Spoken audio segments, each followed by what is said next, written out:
mille persone, grazie.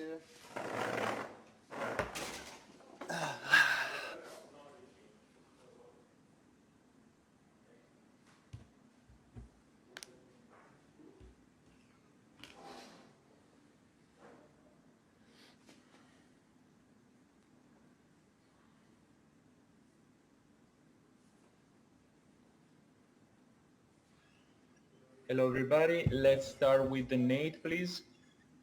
Hi, Novak. Well done today, 11th semi-final. But I'd like to talk to you about the second set where you slammed your racket. Your emotions seem to get the better of you again today. Have you spoken with a psychologist or a member of your team about how you can control that, or is that just part of what you have to let out to get the win in the end? Let me tell you that it's not the first nor the last racket that I'll break in my career. I've done it before. I'll probably do it again.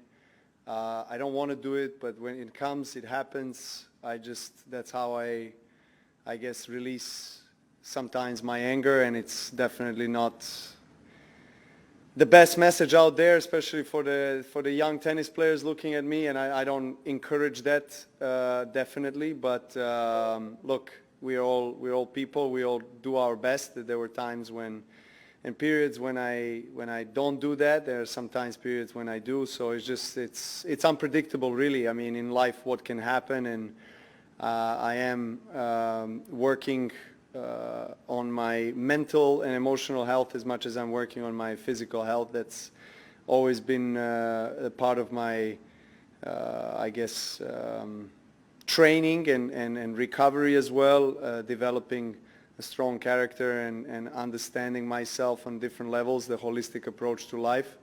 So, well, that's just me, and of course I'm not perfect, and I'm doing my best. Tom?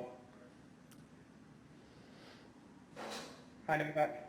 I'm just wondering, you were playing in your 14th consecutive round quarterfinal today. You've now won the last 7 of those.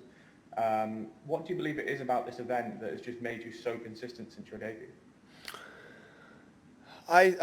First of all, I feel very welcome here by people. I mean, you don't see people on the stands, but the people who are part of the organization, from transportation people, volunteers, people, grounds people, everyone is very kind to me. I happen to speak Italian, so obviously that brings me closer to them. And I feel that probably, next to Serbia and maybe China, this is the place where I get the most support and where I get to feel the best, really. So, I mean, and the results that I've had in the last, 11, 12 years are proving that I'm feeling great. So I am very grateful to all the people that make me feel good, and of course that reflects positively on my game. Chris? Hi, Novak. Well done today. Thanks.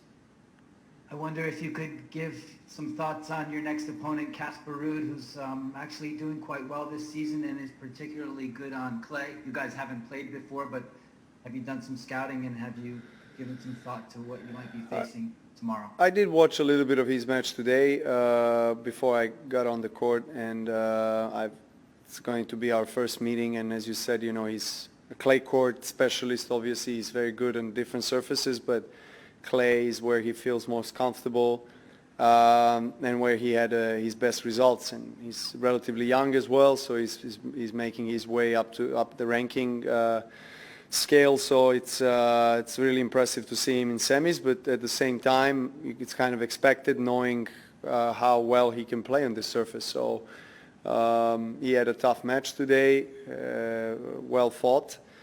Hopefully we can have a good match. I'm going to have to do my video analysis and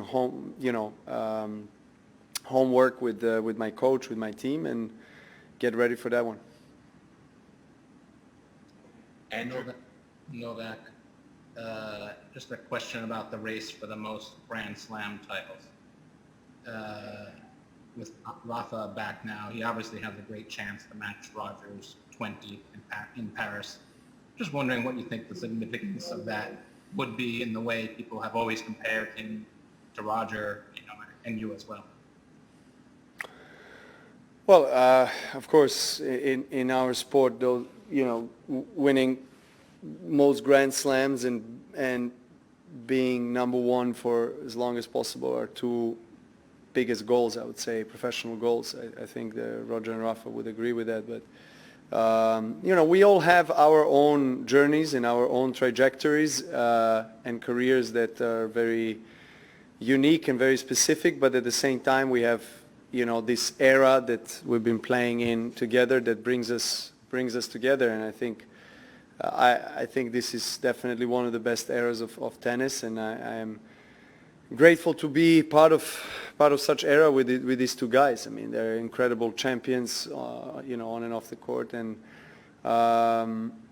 we have some young guys, and we have a new Grand Slam winner in Dominic Thiem, which was kind of expected in a way, knowing his qualities and seeing him reach 3 finals before and now winning. It's great for tennis as well to see new faces, but I think it's also quite important for tennis fans and sports fans to keep on seeing, I think, 3 of us trying to reach these heights, trying to fight for Grand Slam titles. And any time we get to play against each other between 3 of us, it's always a blockbuster match, regardless of the court or surface or location. So yeah, let's see. I mean, obviously Roger is injured and he's not going to play this year. We hope that we are going to have Roland Garros in the whole season end as best as possible, without any interruption for the tennis players. It's very important, obviously, for our sport to keep going.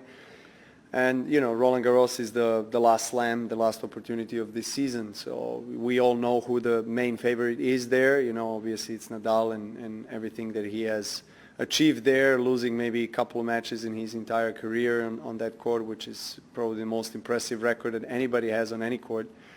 So yeah, of course you would put him right there in front as a favorite to win it. Dominic Thiem, has been playing a couple of finals there last couple of years, so he's definitely right up there.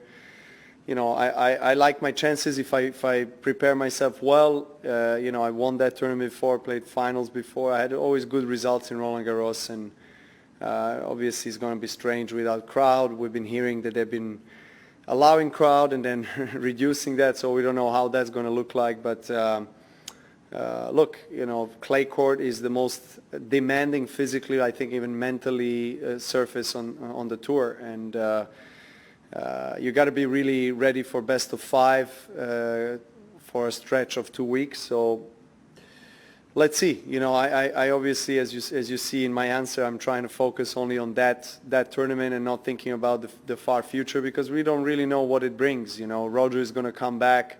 Regardless of his age, he's always a favorite. If he's feeling good physically, he's always up there. He keeps on proving to everybody wrong that he can make it, and he has been reaching finals of slams in the last couple of years. So yeah, let's see. The race is of course there, but hopefully Rafa and I can stay healthy, and with Roger back, it's going to be great for our sport.